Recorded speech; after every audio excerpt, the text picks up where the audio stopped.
बच्चों आज हम लोग आपके ट्रिग्नोमेट्री चैप्टर के जो बेसिक कंसेप्ट हैं उनको सीखेंगे।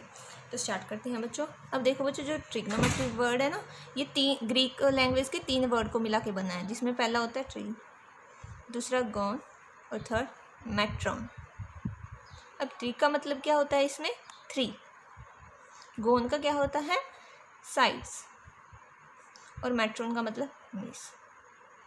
अब ये तो आपको पता ही लग गया होगा कि इसमें ट्रिग्नोमेट्री वर्ड का पूरे का मतलब क्या हो गया? 3 साइड मेजरमेंट। अब देखो बच्चों, अब ये आपको ट्रिग्नोमेट्री जो वर्ड आपने पहली बार सुना होगा। अब ये यूज़ किस लिए होता है? ये यूज़ होता है, हमारा सेकंड पॉइंट ये है बच्चों कि ये यूज़ होता है एक राइट एंगल ट्रायंगल में। ये कंसेप्ट है ना ट्रिग्नोमेट्री, ये इसका बेसिक ही क्या है? Right angle triangle.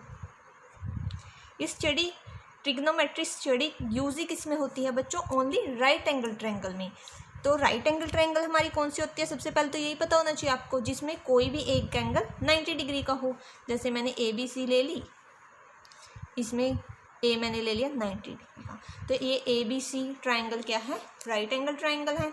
हमेशा याद रखना बच्चों कि ट्रिग्नोमेट्री स्टडी यूज़ किस में होती है? राइट एंगल ट्रायंगल में ही यूज़ होती है, और किसी जगह हम इसको यूज़ नहीं कर सकते। अब थर्ड पॉइंट ये है बच्चों कि ये ट्रिग्नोमेट्री हमें बताती क्या है, क्या यूज़ है इसका? तो ये हमें बताती है बच्चों relationship between angles and sides. तो ये जो ट्रायंगल है, इसके एंगल्स और साइड में हमें रिलेशनशिप बताती है बच्चों ट्रिग्नोमेट्री में। हमारी एक और टर्म यूज़ होती है बच्चों, वो होती है थीटा। अब थीटा क्या होता है बच्चों? थीटा की वैल्यू हमें एग्जामिनर बोलेगा, या तो वो बोलेगा थीटा बी लो बच्चों, एंगल बी के इक्वल लो, या फिर सी के इक्वल। वो हमें एग्जामिनर बताएगा कि हमें थीटा की वैल्यू लेनी क्या है। थीटा या तो एंगल कभी कभी तो बी हो जाएगा आपका, कभी कभी सी को हम थीटा बोल देंगे, वो अकॉर्डिंग टू एग्जामिनर बोल देंगे हम लोग। अब देखो बच्चों, अब मैं आपको ट्रिग्नोमेट्रिक रेशियोज़ के बारे में बताऊंगी कि ट्रिग्नोमेट्रिक रेशियोज़ क्या होती हैं। अब ट्रिग्नोमेट्रिक रेशियो ही हमें बताएंगे बच्चों कि ट्रायंगल के एंगल के बीच और साइड्स के बीच क्या रिलेशन है। अब ट्रिग्नोमेट्रिक रेशियोज़ के लिए आपको एक ट्रिक बताती हूँ, वो याद करना। PBP HHB। इसको याद कैसे करना है? इसको याद ऐसे करना है, P for Pandit, B for Badri, P for Prasad, H for her, B for बोले। पंडित, बद्री, प्रसाद, हर, बोले। इसी के साथ आपको एक और चीज़ याद करनी है। यहाँ पे होगा साइन थीटा, यहाँ पे कोस थीटा, यहाँ पे टेन थीटा, यहाँ पे कोसिकेंट थीटा, यहाँ पे सीकेंट थीटा, और यहाँ पे कोट थीटा। ये साइन, कोस, टेन, ये सब हमारे क्या हैं? ट्रिग्नोमेट्रिक फंक्शन हैं। यही इस चैप्टर में यूज़ होंगे। अब देखो बच्चों, मैंने आपको बताया कि ट्रिग्नोमेट्री चैप्टर में जो बेसिक कंसेप्ट हैं वो किस में लगाए जाते हैं? एक राइट एंगल ट्रायंगल में यूज़ होती हैं। सबसे पहले मैं राइट एंगल ट्रायंगल ड्रॉ कर लेती हूँ, और इसके नेम लिख लेती हूँ मैं ABC। सी को मैंने यहाँ पे 90 लेफ्ट कर दिया। अब देखो बच्चों, एक और चीज़ बता रही हूँ मैं, वो भी याद करनी है आपको कि 90 के सामने, वैसे पता भी होगा कई स्टूडेंट्स को, 90 डिग्री के सामने वाली जो साइड होती है उसको हम क्या बोलते हैं? हाइपोटेनियस।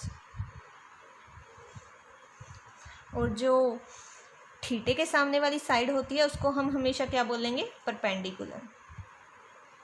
अब मान लो मैंने थीटा ले लिया, ये थीटा की वैल्यू यहाँ पे P लेट कर दी, हमारा यहाँ पे थीटा मैंने B लेट कर दिया।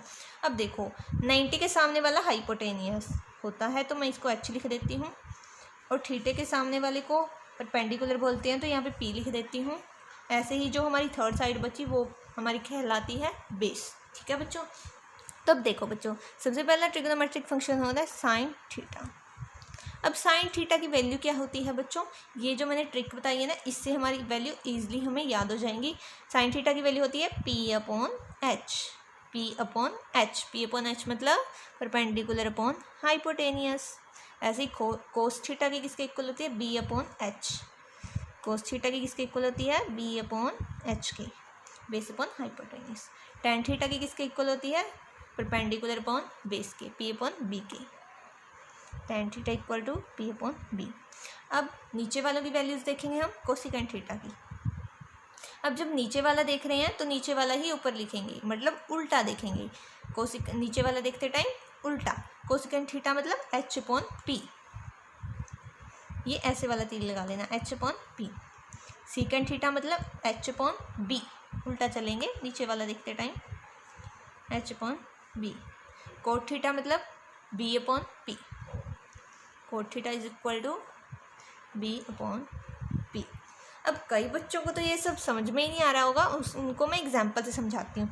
जैसे आपको ना परपेंडिकुलर की वैल्यू दे रखी होगी कि परपेंडिकुलर 4 है और मान लो बेस कितना है हमारा 3 है, 3 सेंटीमीटर है, और जो ये साइड है हाइपोटेनियस साइड है उसकी वैल्यू दे रखी होगी वो 5।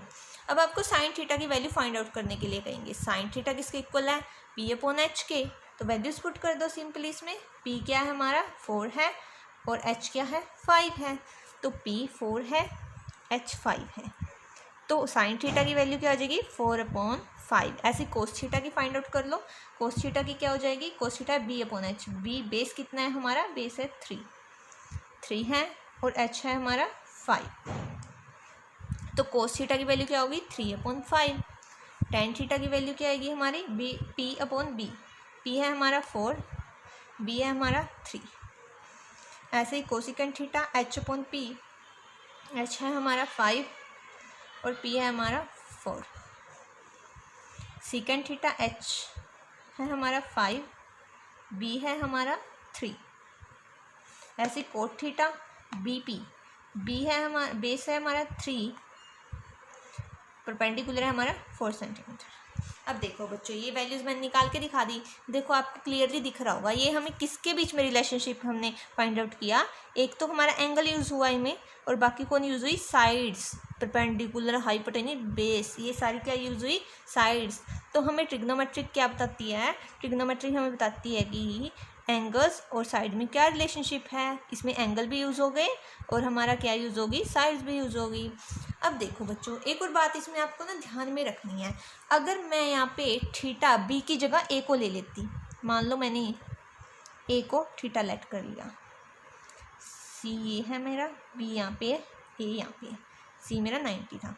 अब मैंने यहाँ पे b को ले लिया था, हम a को भी तो थीटा ले सकते हैं, तो उससे क्या चेंज होएगा, उससे कुछ चेंज होएगा बच्चों।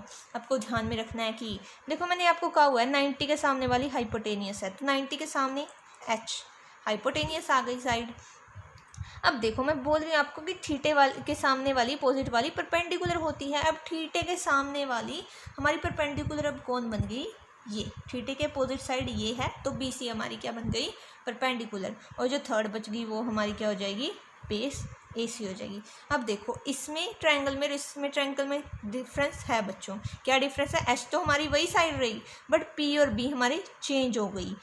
पहले पी हमारी ये थी, अब हमारी ये बी बन चुकी है, बेस बन चुकी है, और बी हमारा नीचे था, अब हमारा नीचे पी आ चुका है। तो इसका मतलब ये वैल्यूज़ भी चेंज होएंगी। जैसे मैं एक वैल्यू निकाल के दिखाती हूँ आपको, साइन थीटा हमारी क्या होता है, p/h होता है। अब हमारी p की वैल्यू क्या है बच्चों, वो वैल्यूज़ पुराने वाली ले लेते हैं। अब देखो हमारी p की वैल्यू अब क्या हुई, अब हमारी p की वैल्यू 3 है और h की वैल्यू 5 है। तो इसका मतलब ये है बच्चों कि आप, कई टीचर्स आप लोगों को ये बात बताते नहीं हैं, बट मैं बता रही हूँ कि थीटा के चेंज होते ही ट्रिग्नोमेट्रिक रेशोज़ में भी डिफरेंस आ जाता है, उनकी वैल्यू सेम नहीं रहती। देखो साइन थीटा 4/5 था ऊपर, नीचे 3/5 आ गया। तो आपको ध्यान रखना है कि 90 के सामने वाला हमेशा आपको हाइपोटेनियस लेना है और थीटे के सामने वाला क्या लेना है, परपेंडिकुलर। आई थिंक सो आपकी फर्स्ट एक्सरसाइज तो इन फॉर्मूले से हो ही जाएगी, मैं करवा दूंगी आपको। अगर आपको मेरी वीडियो पसंद आई है तो प्लीज़ मेरे चैनल को सब्सक्राइब कर लेना और मेरी वीडियो को लाइक और शेयर ज़रूर करना। Thank you.